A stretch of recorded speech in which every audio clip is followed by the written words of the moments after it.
Livro de Gênesis, capítulos 25 e 26.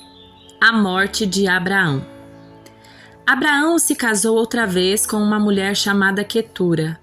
Ela deu à luz Irã, Joxã, Medã, Midian, Isbaque e Suá. Joxã gerou Sebá e Dedã. Os descendentes de Dedã foram os Assuritas, os Letuzitas e os Leumitas. Os filhos de Midian foram Efá, Éfer, Enoque, Abida e Elda. Todos eles foram descendentes de Abraão por meio de Quetura. Abraão deu tudo o que possuía a seu filho Isaque. Antes de morrer, porém, deu presentes aos filhos de suas concubinas e os separou de Isaque, enviando-os para as terras do leste. Abraão viveu 175 anos e morreu em boa velhice, depois de uma vida longa e feliz. Deu o último suspiro e, ao morrer, reuniu-se a seus antepassados. Seus filhos Isaque e Ismael o sepultaram na caverna de Macpela, perto de Mamre, no campo de Efron, filho de Zoar, o Hitita. Esse era o campo que Abraão havia comprado dos hititas e onde havia sepultado Sara, sua mulher. Depois da morte de Abraão, Deus abençoou Isaque e ele se estabeleceu perto de Beer-Lahai, no Neguebe. Os descendentes de Ismael. Este é o relato da família de Ismael, filho de Abraão, com Agar, serva egípcia de Sara. São estes os descendentes de Ismael por nome e clã: Nebaiote, o mais velho, seguido de Quedar, Adbeel, Misbão, Misma, Dumá, Massá, Haddad, Temá, Getur, Nafis e Quedema. Esses 12 filhos de Ismael deram origem a 12 tribos, cada uma com o nome de seu fundador, relacionadas de acordo com o lugar onde se estabeleceram e acamparam. Ismael viveu 137 anos, deu o último suspiro e, ao morrer, reuniu-se a seus antepassados. Os descendentes de Ismael ocuparam a região que vai de Avilá a Sur, a leste do Egito, na direção de Assur, e ali viveram em franca oposição a todos os seus parentes. O nascimento de Esaú e Jacó. Este é o relato da família de Isaque, filho de Abraão. Quando Isaque tinha 40 anos, casou-se com Rebeca, filha de Betuel, o arameu de Padã-Arã, e irmã de Labão, o arameu. Isaque orou ao Senhor em favor de sua mulher, pois ela não podia ter filhos. O Senhor ouviu a oração de Isaque e Rebeca ficou grávida de gêmeos. Os dois bebês lutavam um com o outro no ventre da mãe, de modo que ela consultou o Senhor a esse respeito. "Por que isso está acontecendo comigo?" perguntou ela. O Senhor respondeu: "Os filhos em seu ventre se tornarão duas nações. Desde o começo elas serão rivais. Uma nação será mais forte que a outra e seu filho mais velho servirá a seu filho mais novo." Quando chegou a hora de dar à luz, Rebeca descobriu que de fato eram gêmeos. O primeiro a nascer era ruivo e coberto de pelos, por isso o chamaram de Esaú. Depois nasceu o outro gêmeo com a mão agarrada ao calcanhar de Esaú, por isso o chamaram de Jacó. Isaque tinha 60 anos quando os gêmeos nasceram. Esaú vende seu direito de filho mais velho. Os meninos cresceram, Esaú se tornou um caçador habilidoso que vivia ao ar livre, enquanto Jacó era mais pacato e preferia ficar em casa. Isaque amava Esaú, porque gostava de comer a carne de caça que ele trazia, mas Rebeca amava Jacó. Certo dia, quando Jacó preparava um ensopado, Esaú chegou do deserto, exausto e faminto. "Estou faminto", disse ele a Jacó. "Dê-me um pouco desse ensopado vermelho." Por isso, Esaú também ficou conhecido como Edom. "Está bem", respondeu Jacó, "mas em troca, dê-me seus direitos de filho mais velho." "Estou morrendo de fome", disse Esaú. "De que me servem meus direitos de filho mais velho?" Mas Jacó disse: "Primeiro jure que seus direitos de filho mais velho agora são meus." Esaú fez um juramento e desse modo vendeu todos os seus direitos de filho mais velho a seu irmão Jacó. Então Jacó deu a Esaú um pedaço de pão e o ensopado de lentilhas. Esaú comeu, levantou-se e foi embora. Assim ele desprezou seu direito de filho mais velho. Isaque mente para Abimeleque. Uma fome terrível atingiu a região, como havia acontecido antes no tempo de Abraão. Por isso, Isaque se mudou para Gerar, onde vivia Abimeleque, rei dos filisteus. O Senhor apareceu a Isaque e disse: Não desça ao Egito, faça o que eu mandar. Habite aqui como estrangeiro e eu estarei com você e o abençoarei. Com isso, confirmo que darei todas estas terras a você e seus descendentes, conforme prometi solenemente a Abraão, seu pai. Farei que seus descendentes sejam tão numerosos quanto as estrelas do céu e darei a eles todas estas terras. Por meio da sua descendência, todas as nações da terra serão abençoadas. Farei isto porque Abraão me deu ouvidos e obedeceu ao que lhe ordenei, meus mandamentos, decretos e instruções. Portanto, Isaque ficou em Gerar. Quando os homens que viviam na região perguntaram a Isaque sobre Rebeca, sua mulher, ele disse: É minha irmã. Teve medo de dizer: É minha mulher, pois pensou: Ela é tão bonita que os homens vão me matar por causa dela. Algum tempo depois, porém, Abimeleque, rei dos filisteus, olhou pela janela e viu Isaque acariciar Rebeca. No mesmo instante, Abimeleque mandou chamar Isaque e exclamou: É evidente que ela é sua mulher. Por que você disse que era sua irmã? Porque tive medo que alguém me matasse por causa dela, respondeu Isaque. Como você pôde fazer uma coisa dessas conosco? Exclamou Abimeleque. Um dos meus homens poderia ter a tomado e dormido com ela, e por sua causa seríamos culpados de grande pecado. Então Abimeleque declarou a todo o povo: Quem tocar neste homem ou em sua mulher será executado. Conflito pelo uso da água. Naquele ano, quando Isaque plantou lavouras, colheu 100 vezes mais cereais do que havia semeado, porque o Senhor o abençoou. Isaque prosperou e se tornou rico e influente. Adquiriu tantos rebanhos de ovelhas e bois e tantos servos que os filisteus o invejaram. Por isso, os filisteus fecharam com terra todos os poços de Isaque, que tinham sido cavados pelos servos de seu pai Abraão. Por fim, Abimeleque ordenou que Isaque deixasse aquela terra. Vá para outro lugar, disse ele. Você se tornou poderoso demais para nós. Então Isaque partiu de onde estava e se estabeleceu no vale de Gerar, onde armou suas tendas. Reabriram os poços que seu pai havia cavado e que os filisteus haviam fechado depois da morte de Abraão, e lhes deu os mesmos nomes que Abraão tinha dado. Os servos de Isaque também cavaram no vale de Gerar e encontraram uma fonte de água corrente. Contudo, os pastores de Gerar entraram em conflito com os pastores de Isaque. Esta água é nossa, diziam eles. Por isso Isaque chamou o poço de Ezeque. Em seguida, os homens de Isaque cavaram outro poço, mas novamente houve conflito por causa dele. Por isso Isaque chamou de Sitna. Isaque abandonou esse poço e mandou cavar outro mais adiante.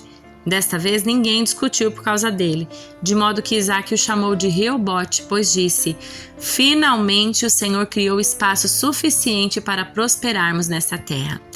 Dali Isaque se mudou para Berseba, onde o Senhor lhe apareceu na noite de sua chegada e disse: Eu sou o Deus de seu pai Abraão. Não tenha medo, pois eu estou com você e o abençoarei. Multiplicarei seus descendentes e eles se tornarão uma grande nação.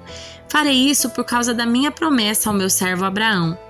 Isaque construiu ali um altar e invocou o nome do Senhor. Armou acampamento naquele local e seus servos cavaram outro poço. A aliança de Isaque com Abimeleque. Certo dia, o rei Abimeleque veio de Gerar com Alzate, seu conselheiro, e com Ficol, comandante do seu exército. Por que vocês vieram? Perguntou Isaque. É evidente que me odeiam, já que me expulsaram da sua terra. Eles responderam: podemos ver claramente que o Senhor está com você. Por isso queremos fazer com você um acordo sob juramento, uma aliança.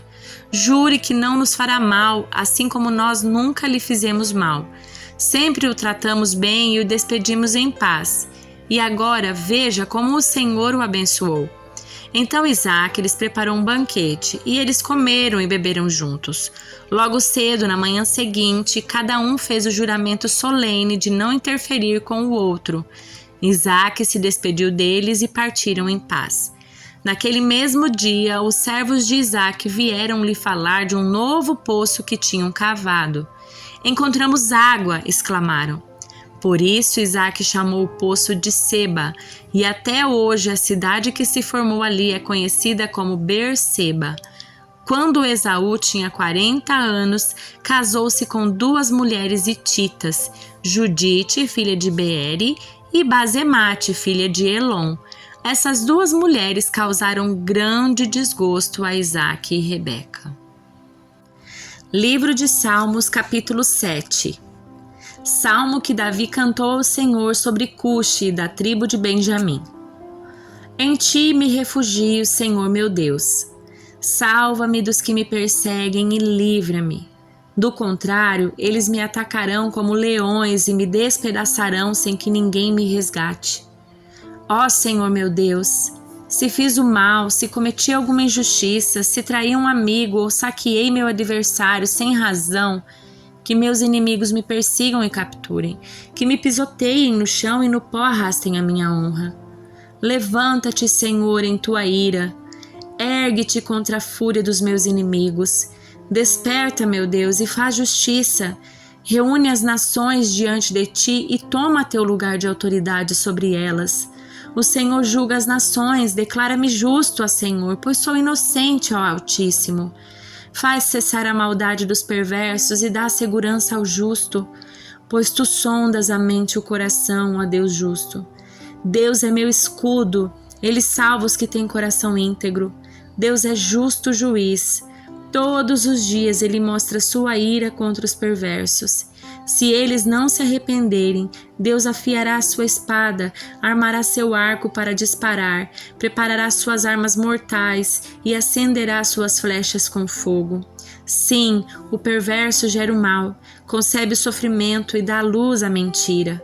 Abre uma cova profunda, mas ele próprio cai em sua armadilha. Sua maldade se volta contra ele, sua violência lhe cai sobre a cabeça. Darei graças ao Senhor, porque ele é justo. Cantarei louvores ao nome do Senhor Altíssimo. Evangelho de Mateus, capítulo 13. A parábola do semeador. Mais tarde, naquele mesmo dia, Jesus saiu de casa e sentou-se à beira-mar. Logo, uma grande multidão se juntou ao seu redor. Então ele entrou num barco, sentou-se e ensinou o povo que permanecia na praia. Jesus contou várias parábolas como esta. Um lavrador saiu para semear. Enquanto espalhava as sementes pelos campos, algumas caíram à beira do caminho e as aves vieram e as comeram. Outras sementes caíram em solo rochoso. Não havendo muita terra, germinaram rapidamente, mas as plantas logo murcharam sob o calor do sol e secaram, pois não tinham raízes profundas. Outras sementes caíram entre espinhos, que cresceram e sufocaram os brotinhos. Ainda outras caíram em solo fértil e produziram uma colheita 30, 60 e até 100 vezes maior que a quantidade semeada. Quem é capaz de ouvir, ouça com atenção. Os discípulos vieram e lhe perguntaram: por que o Senhor usa parábolas quando fala ao povo? Ele respondeu: a vocês é permitido entender os segredos do reino dos céus, mas a outros não. Pois ao que tem, mais lhe será dado, e terá em grande quantia. Mas dos que nada têm, até o que tem lhe será tirado. É por isso que uso parábolas. Eles olham, mas não veem, escutam, mas não ouvem nem entendem. Cumpre-se desse modo a profecia de Isaías que diz: quando ouvirem o que digo, não entenderão. Quando virem o que faço, não compreenderão. Pois o coração desse povo está endurecido. Ouvem com dificuldade, têm os olhos fechados, de modo que seus olhos não veem, seus ouvidos não ouvem e seu coração não entende, e não se voltam para mim, nem permitem que eu os cure. Felizes, porém, são seus olhos, pois eles veem, e seus ouvidos, pois eles ouvem. Eu lhes digo a verdade. Muitos profetas e justos desejaram ver o que vocês têm visto e ouvir o que vocês têm ouvido, mas não puderam. Agora ouçam a explicação da parábola sobre o lavrador, que saiu para semear. As sementes que caíram à beira do caminho representam os que ouvem a mensagem sobre o reino e não a entendem. Então o maligno vem e arranca a semente que foi lançada em seu coração.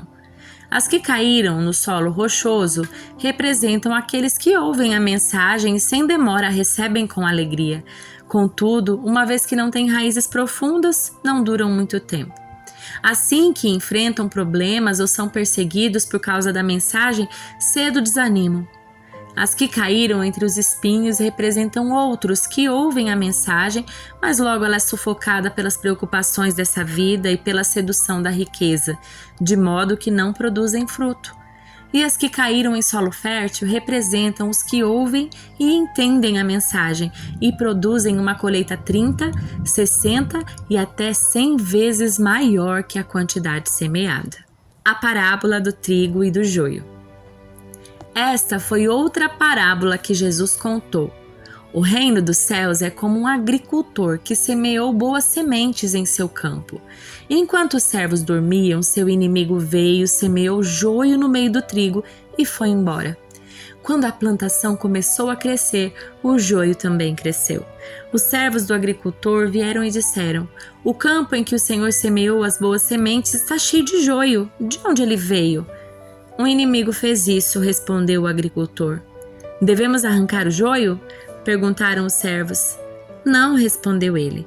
"Se tirarem o joio, pode acontecer de arrancarem também o trigo. Deixem os dois crescerem juntos até a colheita. Então direi aos ceifeiros que separem o joio, amarrem-no em feixes e queimem-no.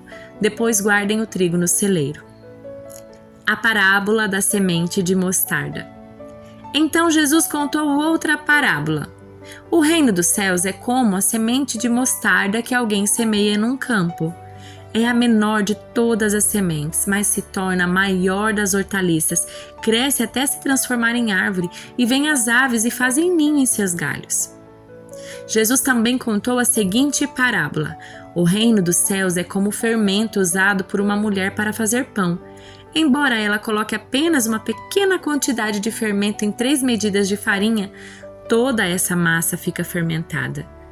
Jesus sempre usava histórias e comparações como essas quando falava às multidões. Na verdade, nunca lhes falava sem usar parábolas. Cumpriu-se desse modo o que foi dito por meio do profeta: "Eu lhes falarei por meio de parábolas, explicarei coisas escondidas desde a criação do mundo." Em seguida, deixando as multidões do lado de fora, Jesus entrou em casa.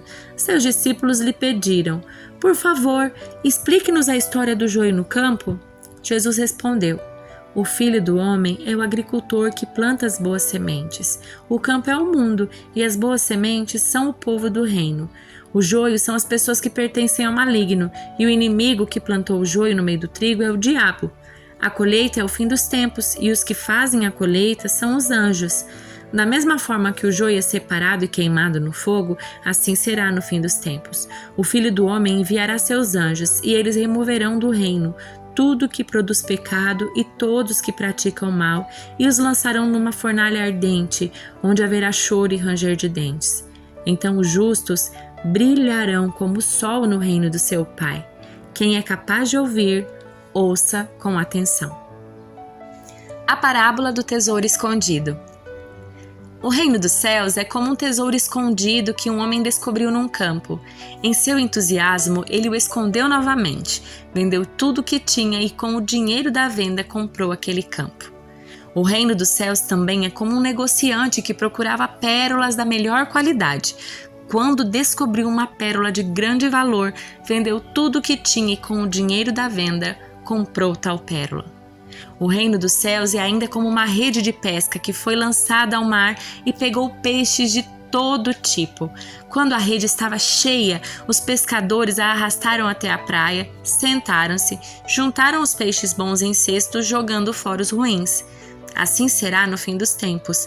Os anjos virão, separarão os perversos dos justos e os lançarão na fornalha ardente, onde haverá choro e ranger de dentes. Vocês entendem essas coisas? Sim, responderam eles. Então ele acrescentou: todo mestre da lei que se torna discípulo no reino dos céus é como o dono de uma casa que tira do seu tesouro verdades preciosas, tanto novas como velhas.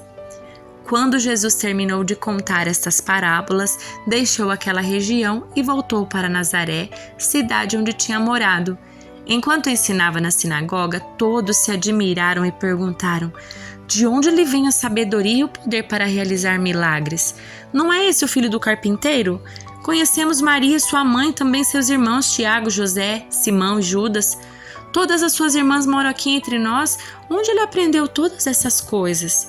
E sentiam-se muito ofendidos. Então Jesus lhes disse: um profeta recebe honra em toda parte, menos em sua cidade e entre a sua própria família. E por causa da incredulidade deles, realizou ali apenas uns poucos milagres.